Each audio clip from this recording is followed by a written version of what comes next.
I've always had this quiet habit of overgiving. Some people call it generosity, others say it's guilt in disguise. Maybe they're both right. I'm Aaron, 34, a software developer who works mostly remote, no kids, no spouse, just me and my black Labrador, Milo, living in a modest home a couple hours from where I grew up. Most of my adult life, I've been the responsible one in the family. You know, the one who doesn't need anything, who always has it together, which in my family apparently translated to you don't need appreciation either. Christmases were always complicated. As a kid, I remember watching my younger brother, Jason, tear open boxes of the latest video games, remote control cars, flashy clothes, while I got socks. And not fun socks, either. I'm talking gas station multipacks. I'd always smile through it, because I thought maybe I was missing something. Maybe I didn't ask right, or I wasn't clear enough about what I liked. But when I started working at 16, I began buying my own gifts. At least then, I could pretend they came from someone who knew me. My relationship with my mom was always polite. She wasn't cruel. Not exactly. She just had this way of always positioning Jason as the one who needed more. He's your little brother, she'd say when I'd ask why he got a new phone, and I didn't. He's just going through a rough patch. When I questioned why she dipped into my savings account that one time when I was in college, to pay Jason's rent. That rough patch somehow lasted 15 years. Jason was the kind of person who could burn your house down and convince you it was your fault for leaving matches out. Charming. Manipulative. Always just one excuse away from a fresh start. But I stayed close. Part of me held on to this naive hope that if I just gave enough time, money, space, they'd see me. Not just as the ATM, the helper, the fixer, but as someone worth celebrating, too. Maybe even worth loving without a string attached. Last year, things felt different. My parents were approaching retirement, and I had this idea. A Christmas surprise. I'd quietly booked a $12,000 luxury cruise for them. Something they'd always talked about but never actually done. I coordinated everything. Picked the route that matched all the places my mom had mentioned wanting to see, Barcelona, Rome, the Greek islands. Chose a ship with senior-friendly amenities, even arranged to have champagne waiting in their suite on day one. It was going to be a thank you. A peace offering. A gesture that said, hey, I love you. I forgive you. Let's start fresh. I kept the trip a secret, wrapped the itinerary and boarding passes in a silver envelope with a card I wrote by hand. It said, to the two people who gave me the world. Now I want to give you a piece of it in return. I placed the envelope under their tree when I arrived at their house on Christmas Eve, after the usual long drive through sleet and traffic. Jason was already there, of course. He still lived with them, technically between jobs, though somehow he always had money for bars, sneakers, and whatever new device he bragged about in Instagram stories. He greeted me with a smirk and a half hug. Look who decided to show up, he muttered, just loud enough. Mom called from the kitchen. Aaron, don't be dramatic, come say hi. That sentence sat wrong with me. Not because it was rude, but because I hadn't even said anything yet. The house looked like a catalog spread, decorations perfectly placed, fire going, classic carols playing softly in the background. It should have felt warm. It didn't. Something about being back there always made me feel like I was 10 again, trying to win gold stars that never came. Christmas morning unfolded like it always did. Jason opened box after box of gifts, new smartwatch, designer sneakers, limited edition collectible I'd heard him mention once back in August. I kept waiting for my mom to hand me something with that proud, we thought of you smile. Eventually, she reached under the tree and pulled out a box with my name on it. My heart lifted. For a second, I imagined it might be something thoughtful. Maybe that book I'd mentioned. A hiking kit. Something. Anything. But she handed the box to Jason. I blinked. That's got my name on it, I said, trying to keep it light. Oh, she said, like she hadn't noticed. Well, it was meant for you originally, but Jason saw it and got excited. And I figured, you know, he'd appreciate it more. Jason tore the wrapping off and grinned. Sweet. Thanks, Mom. Hey, bro, you mind if I keep this? I didn't even answer. I just looked at the tag. My name was still on it, in my mom's handwriting. And she didn't seem embarrassed. Not even a little. Dad glanced over from the couch and said, without looking up from his tablet, you're too old for presents anyway, Aaron. You've got everything you need. That line hit different. It wasn't new, but this time it stuck. Too old for presents. Too old to matter. I nodded, smiled, even laughed, pretending to brush it off. But inside, something broke loose. I felt it like a crack in the ice, quiet and spreading fast. That evening, while everyone else watched a holiday movie, I sat in the guest room with my laptop and pulled up the cruise itinerary. I hovered over the Manage Booking tab for a while. My fingers hesitated. I thought about the champagne waiting on the ship, the notes I left in the welcome kit, the surprise I imagined lighting up their faces. Then I clicked, cancel trip. The confirmation page popped up. I didn't blink. I didn't even feel angry. Just done. An hour later, their email notification pinged on the shared family tablet sitting on the coffee table. I didn't point it out. Jason glanced at it. Hey, Mom, looks like your cruise got canceled. My mom squinted, confused. What? What cruise? Jason scrolled through the message, reading aloud. Booking reference. Aaron Jackson, luxury Mediterranean cruise package. He stopped, looked at me. Oh, I said casually, not looking up from my phone. Yeah, I'd booked it for you guys. But, you're right. I'm too old for presents. The room went completely silent. And that was just the beginning. I didn't drive home that night. I stayed the full length of the visit. Even helped clean up wrapping paper and do dishes, because that's what I always did. Play the part of the dependable son, the grown-up in a room full of children wearing adult clothes. But inside, something in me had shifted. It wasn't rage. It wasn't sadness. It was emptiness. A kind of hollow clarity that whispered, this is who they are. This is who they've always been. And I think that's what scared me most. Not that they had crossed a line, but that there was never a line to begin with. The morning after Christmas, I poured coffee in the kitchen while Jason stood shirtless in the living room, watching a YouTube video on the new smartwatch he'd just unboxed, my gift. Mom stood next to him, laughing about how tech-savvy he was, like she hadn't asked me just 2 days prior how to connect her Bluetooth speakers. Isn't it cool? Jason called out. It even tracks my sleep. Finally gonna get my health back on track. I didn't respond. I just sipped the coffee and watched as Mom beamed at him like he'd solved world hunger.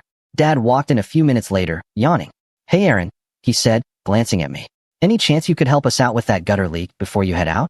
Looks like the corner's pulling off the roof. I blinked. Now. He shrugged. While you're here, you're good with that sort of thing, right? Sure, I said, swallowing the heat rising in my throat. I'll grab a ladder. And I did it. In the cold. Alone. Jason never stepped outside. Mom never brought out gloves or even peeked to say thank you. And when I finished, numb-fingered and soaked, I came back inside to find them finishing the leftover cinnamon rolls I had brought. The ones Mom had told me to just leave in the kitchen because they were too sweet for her. That's when I knew I was done trying. I drove back home that afternoon. The 2-hour ride was dead quiet except for Milo's occasional snore from the passenger seat. I stared out at the winter trees blurring past, thinking about how much time I'd spent trying to win approval from people who treated my bare minimum existence as excess. 3 days later, I got a text from Mom. Mom, did you really cancel the cruise? That was going to be our retirement celebration. I can't believe you'd be so spiteful. No apology. No question. Just blame. I didn't reply. The next message came a few minutes later, this time from Jason. Jason, real mature bro. You cancel a trip for them because of a stupid gift? Grow up. That one did sting. Not because I cared what Jason thought, but because it confirmed something I already knew. They told him everything. The cruise had become a talking point. Another thing to use against me. By New Year's Eve, I thought I was ready to let it go. I told myself, Aaron, just move on. Don't give them another inch of your peace. But then came the video. At 11:38 p.m., I got a family group chat notification. And white toast.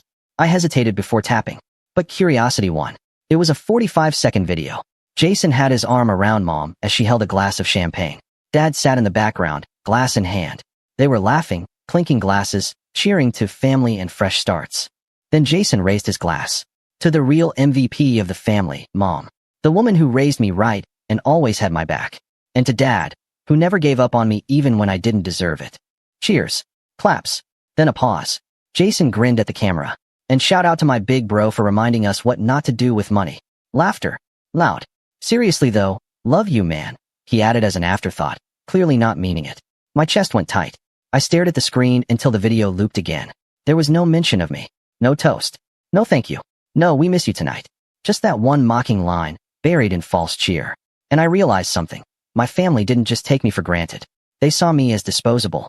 I closed the group chat, blocked it, then sat in the dark with Milo at my feet, watching the fireworks pop silently outside my window. And I whispered to myself, that was the last holiday I ever spent trying to earn their affection. But I didn't know the worst part was still coming. 2 weeks into January, I got a call from my cousin Rachel. We weren't close, but we'd catch up on holidays, send memes occasionally. She worked in finance, had always been the neutral party at family events. Hey, Aaron, she said cautiously. Quick question. Are you giving your parents money again?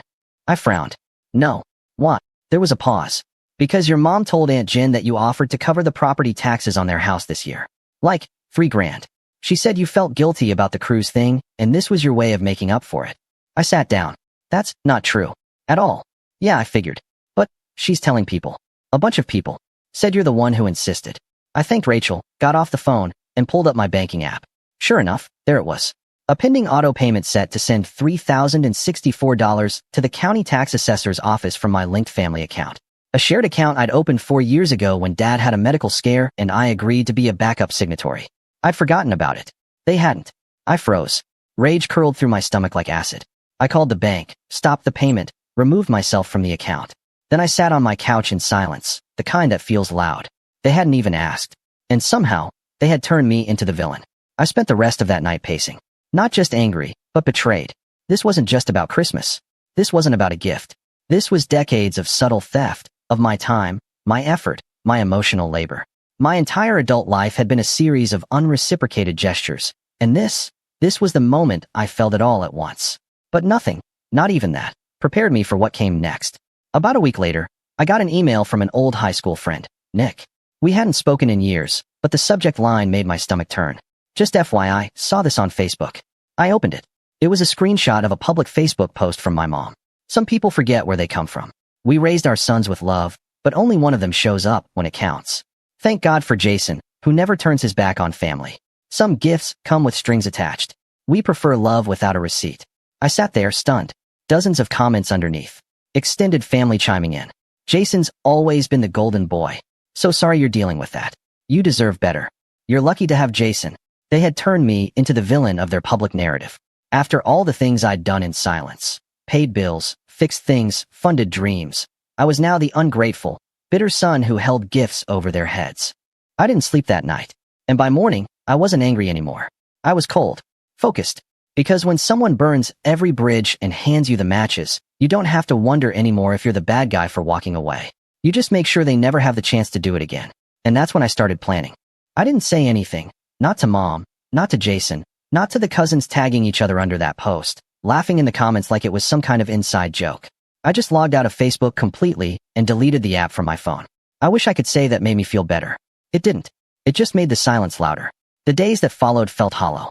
I'd wake up, feed Milo, brew coffee, stare at my work screen for hours trying to concentrate, and fail. I wasn't eating much. Wasn't sleeping either. I'd scroll through old messages, rereading every passive-aggressive comment my mom had sent over the years. The little digs disguised as jokes. The times she forgot my birthday. The times she told people I was too private. Like my boundaries were a character flaw. One afternoon, I sat on the floor of my living room with a box of receipts and greeting cards. Things I'd kept over the years for reasons I didn't even understand anymore. Inside was a birthday card from when I turned 27. It was unsigned. Blank inside. The sticker on the back said it came from a grocery store. I remember getting it in the mail that year, with no envelope, no note, just my name scribbled in ballpoint pen on the front. I kept it. Why? I don't even know. Maybe part of me believed keeping those scraps proved the relationship was real, that even if they forgot me, I hadn't forgotten them. But that day, I finally let go. I took that card, and every receipt, every thank you note I'd written for gifts I never got a response to, every faded printout of a flight confirmation for a trip I paid for, and I fed them into the shredder, one by one. It wasn't angry. It was quiet. Like cleaning up after a storm. That night, I turned off my phone completely. No distractions. Just me and Milo on the couch, wrapped in a blanket, watching some old documentary about a guy who rebuilt his life from scratch after his entire business collapsed. Something about that resonated in a way I hadn't expected. I realized I'd been living the same emotional cycle over and over. Give, hope, get hurt, swallow it, repeat. And I was done repeating it. The next morning, I sat down and did something I hadn't done in years. I wrote a letter. Not to send. Just for me. It started with one sentence. You were not the problem. I kept writing, letting it all out. The resentment. The confusion. The guilt I didn't even know I was carrying. I admitted how much I'd longed for a family that saw me. Not what I could do, but who I was. I wrote about every time I'd smiled through pain, every birthday they ignored, every favor I gave without thanks, every moment I second-guessed myself because they made me feel like I didn't deserve better. When I finished, it was 7 pages long. I folded it, sealed it in an envelope, and tucked it into the back of my journal. Then I opened my laptop.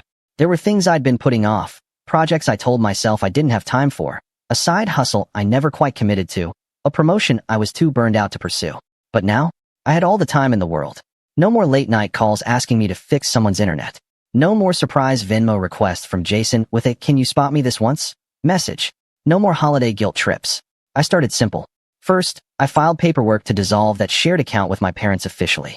I requested full removal of my name. And when the bank called to confirm, I didn't stutter. I made sure there were no backdoors left. Then I emailed HR at my company and asked about internal transfer opportunities. I worked in dev support, but I'd always wanted to move into product design. I'd done courses online, dabbled in UI/UX work for friends, but never had the confidence to make the switch. To my surprise, they were interested. Said they'd been looking for someone with my skill set to join a pilot project team launching in Q2. They asked me to submit a proposal. I spent a full weekend putting it together, drinking way too much coffee, tweaking every line of code and every design slide until it felt like a resume of my soul. When I hit send on that proposal, it was the first time in years I felt like I was building something for me. But the biggest shift wasn't career, it was personal. I joined a weekend hiking group, not because I needed to network or be social, but because I wanted to be around people who chose to show up. Milo came with me. People loved him. And slowly, as the snow melted and winter faded, so did some of the weight I'd been dragging for years. By early spring, I was waking up with purpose again. Not joy, exactly, but clarity. And that was more valuable. I'd replaced my phone entirely. New number. Clean slate. I didn't tell my family. The only person who had my new contact info was Rachel, my cousin, who had quietly checked in once or twice after the Facebook post drama. You okay? She'd ask via email. Better every day, I'd reply. In April, something wild happened. That project I applied for, I got it. Full transfer. New title. New pay bump. Remote, with a travel stipend for quarterly team meetups. It was like stepping into a new version of my life. One that didn't revolve around proving my worth to people who'd already decided it. I took my first work trip to Portland that May. It was only 3 days, but when I landed and stepped into that hotel room overlooking the water, I felt like I could breathe in a way I hadn't in years. No calls, no guilt, just peace. And yet, rock bottom doesn't always announce itself with disaster. Sometimes it's subtle. A quiet Sunday morning when you realize you don't know who you'd call if you got good news. Or when you sit in a restaurant by yourself and realize this is the first time in months you're not afraid someone's going to demand something from you right after. That loneliness hit me in waves. Not often, not sharp, but deep. I missed the idea of a family, not the reality. And it's in that space, that in-between of grief and relief, that I started rebuilding. I joined a therapy group. Nothing fancy. Just a Zoom session on Tuesdays with 5 other people who also had complicated family stories. I didn't say much the first few sessions. Just listened. But by week 4, I found myself talking. Not venting. Just explaining. And no one interrupted. No one downplayed. They just listened. And that felt like oxygen. Then came something I didn't expect. One night, after a session, I opened my email to find a message from an unknown sender. Subject line. Closure. It was from my dad. The body of the email was short. Aaron, your mother is upset that you've cut contact. Jason's not happy either. I don't know what's going on, but I'd like to talk. We're family. That should mean something. Let us know when you're ready to be reasonable. Dad. I stared at the message for a long time. No apology. No questions. Just another command. Be reasonable. It was like being pulled back into a bad dream. Like all the progress I'd made suddenly didn't matter. But here's the thing. That email didn't crush me. It confirmed what I already knew. That their version of family had always been conditional. That they didn't want to understand. They wanted compliance. Silence. A return to the old script. So I didn't reply. Instead, I opened my journal. Pulled out that old letter. Read it again. And then I wrote a new one. This time it said, "You've already climbed out. Don't look back." But just as I started to feel whole again, just as I began to accept peace over approval, something else landed in my lap. A warning. A message I wasn't supposed to see. A revelation that would take everything I'd quietly endured and set the stage for something much bigger. It started with a name I didn't recognize. I was doing some routine cleanup on one of my older email accounts, the one I used years ago when I first started freelancing. It was mostly junk now. Expired job listings, newsletters I never unsubscribed from, old software promo codes. But as I scrolled past another spammy subject line, one message caught my eye. Subject, payment confirmation for Jason Underwood. My brother's full name. The sender? A company I'd never heard of, Westbridge Financial Solutions. I opened the email. Hello, Aaron Jackson. This is a confirmation that your payment of $874.52 for client Jason Underwood has been processed successfully through your linked business card ending in 2091. If this charge was made in error or you wish to dispute the transaction, please contact our billing department. I froze. That was my old card. A card I hadn't used in over a year. One I'd kept linked to a now-defunct business PayPal account I hadn't thought about since I left the freelance world. I clicked through to the merchant site and found more transactions. Small amounts at first. A few $40 here, $100 there. But over time, they added up. Thousands of dollars. and every single one was tied to my brother's name. I started digging, pulled the account statement history, searched my cloud storage, and that's when the pattern emerged. Jason had been using my old business account to fund personal expenses, monthly subscriptions, pay later financing, even a few direct purchases from luxury retailers. He must have kept the login from years ago when I briefly let him borrow my card to rent some camera gear. That was supposed to be a one-time favor. He had promised to delete the info. He never did. But it wasn't just about the money. Some of the transactions were listed as client reimbursements. Others were labeled consulting fees. On paper, it looked like I was doing shady side gigs through this account. If the IRS ever audited me, these would all point to me. That's when I realized this wasn't carelessness. It was calculated. I reached out to Rachel again. She'd always been honest with me, even when it was hard. I forwarded her the email and asked, "Have you ever heard of Jason working with anything called Westbridge?" 10 minutes later, my phone rang. "I have," she said bluntly. "That's the debt relief firm my dad used last year. It's not exactly reputable." "Wait, why is it linked to you?" I told her everything. There was a long silence. Then she said, "Aaron, you need to check your credit report. Right now." So I did. And there it was. A new credit card opened in my name 6 months ago. Balance, for $1,918. Min payment overdue. Another personal loan, also in my name, opened 8 months ago. Status, delinquent. I felt sick. I'd spent years playing the good son, the helpful brother, the silent provider, and Jason had used my name, my identity, and my past generosity as a launchpad for fraud. And the worst part? I don't think my parents were clueless. I remembered the property tax incident, the cruise cancellation, the way Mom posted publicly that I was holding money over their heads. Suddenly, it all clicked into place. They weren't just enabling him. They were protecting him. Because if the truth came out, the golden child's halo would crack, and the house of cards they'd built around him would come tumbling down. So I did what I should have done years ago. I got a lawyer. His name was Peter Ellsworth, mid-40s, blunt as a hammer. No nonsense. He looked through the documents I gave him, screenshots, emails, credit pulls, and nodded slowly. "Your brother committed identity theft," he said plainly. "Multiple counts. Your parents may be complicit if they knew or benefited." I asked him what my options were.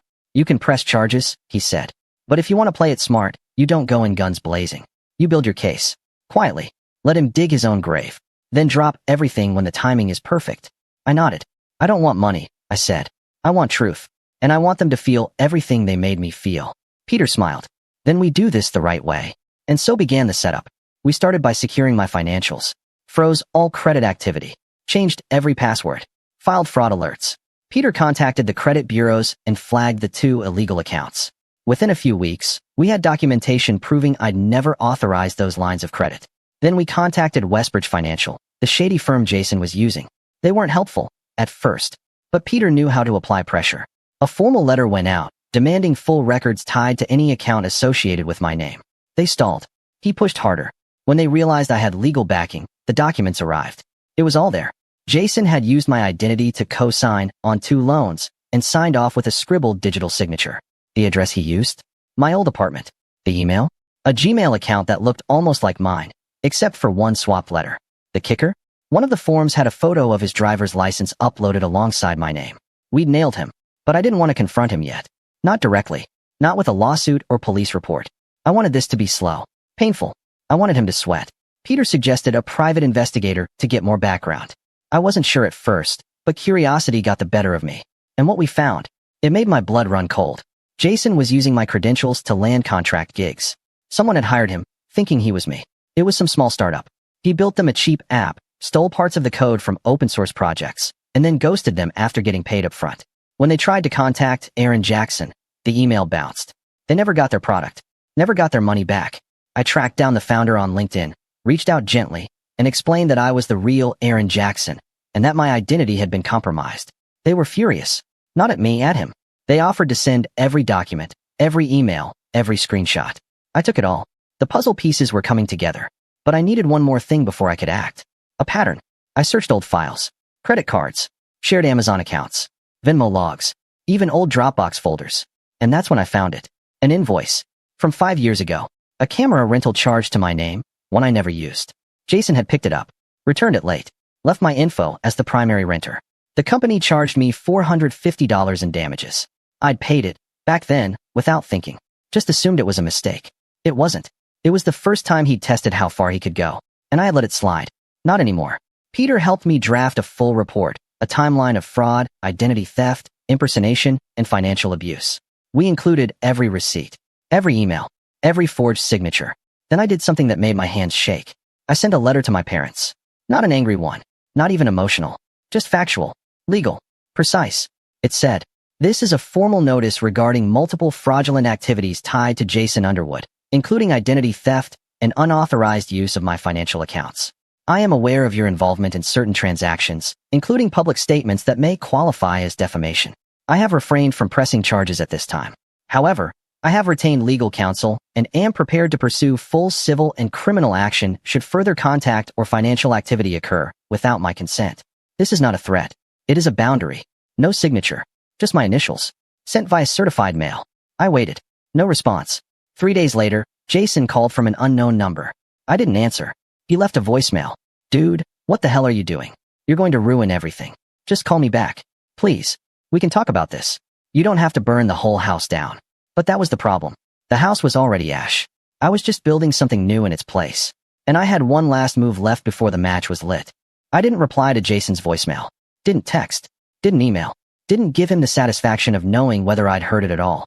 That's what he hated most. Not the anger, not even the threat of consequences, but silence. Jason thrived on chaos, attention, and manipulation. When I cut off the oxygen supply, he started to unravel. 2 weeks passed. Then 3. No word from my parents. No new charges on my accounts. No attempts to reach me through mutual friends. Just quiet. But that was the deceptive calm before the storm. Because one morning in early July, Peter called me with news.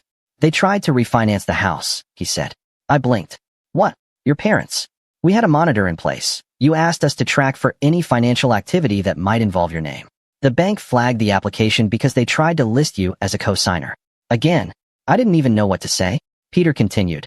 "They must have assumed the freeze had lifted. Or maybe they were testing to see if they could sneak you onto something without alerting the system." I clenched my jaw. "So they still think I'm a resource. Even now." "They don't think," he said bluntly. "They survive. And you were their lifeline. Until you weren't. It was the final straw. Not the cruise. Not the stolen money. Not the Facebook smear campaign or the fake consulting jobs. This quiet, slimy attempt to use my name again. Months after I'd gone no contact, after legal threats, after cold silence. It told me one thing with crystal clarity. They hadn't learned a thing. So I made the call. "Let's do it," I told Peter. "File everything. Every charge. Every report. If they wanted war, they just got it." And we did. First came the legal filings. Peter submitted the complete fraud packet to the local police department in my hometown, citing identity theft, unauthorized financial activity, and impersonation. Since the crimes crossed state lines, some of the credit transactions were linked to out-of-state merchants. We also filed with the FTC and the state attorney general. Then we looped in the IRS. Peter helped me write a statement detailing the fraudulent 1099 income from Jason's fake freelance jobs under my name. The IRS took that very seriously, because now they weren't just defrauding me, they were messing with federal tax records. An audit was opened into Jason's activity under my identity. A real one.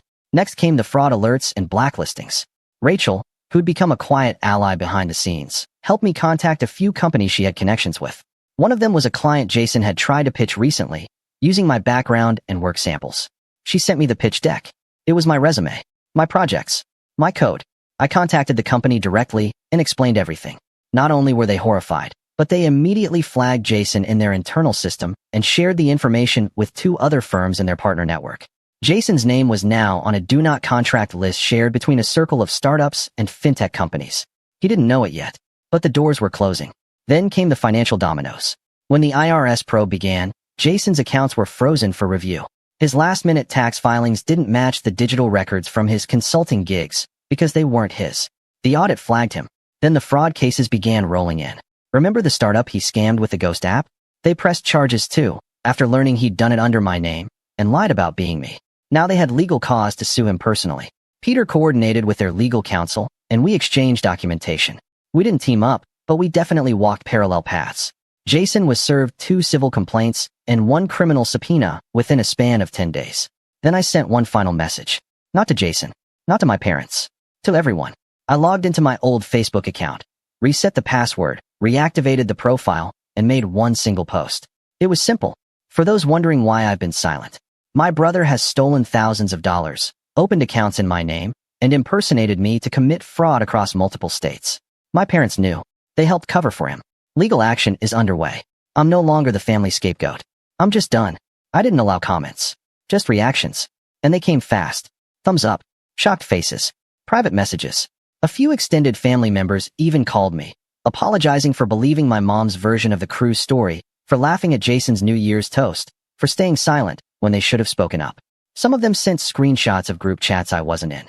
Chats where Jason had bragged about finessing a few things in his life, where mom had defended him with lines like, "Aaron's just sensitive," or "he owes us," after everything we did for him growing up. I saved every screenshot. Then I blocked them all, because I didn't need closure from people who only believed me once the ship was sinking. Then came the collapse. Jason lost his car. The repo happened late one night in August. Someone filmed it and uploaded the video to a local neighborhood group. The caption said, "Guess this guy stopped paying his bills." Always has a story. I watched it twice. Never cracked a smile. Mom called me 2 days later, from a new number I didn't recognize. I let it go to voicemail. Her message? "Aaron, this has gone too far. Jason's made mistakes, but you don't need to destroy his life over it. We're family. We can fix this, together. Just call me back. Please."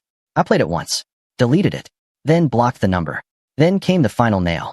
Peter forwarded me a message in September, an update from the county court. The fraud investigation had resulted in charges being formally filed. Jason was being summoned to appear in court for 2 counts of identity theft, 1 count of financial impersonation, 1 count of falsifying legal documents. Civil penalties tied to misrepresentation and damages. He wasn't going to jail. Not yet. But the fines were brutal. The restitution order would gut him financially, and the record would follow him for years. That's when the house went up for sale. My parents didn't announce it, but I saw the Zillow listing pop up, shared by a local agent I followed back when I lived there. The description said, "Charming family home in need of minor repairs. Motivated sellers." Translation? They were desperate. Jason had drained them.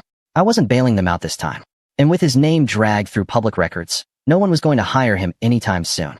The golden child had tarnished, and they had no one left to blame. I didn't celebrate, didn't pop champagne or post memes or throw a party. I just woke up one morning in October, poured a cup of coffee, took Milo for a walk, and realized I felt light, lighter than I had in years. No bitterness, no guilt, just peace. I'd spent my entire adult life trying to be the glue that held my family together. But some things aren't meant to be fixed. Some things are meant to fall apart, so you can build something better. And I had. That evening, I sat on my porch, sun dipping below the trees, laptop open in my lap. I pulled up an old photo of my parents, Jason, and me, taken during a rare happy moment at some long-forgotten family barbecue. I studied their faces. Then I clicked delete. No fanfare. No ceremony. Just freedom. And as Milo curled up beside me and the last of the light faded, I closed my laptop, leaned back in my chair, and let the quiet settle in like a warm blanket. Not the silence of being ignored, but the silence of being free.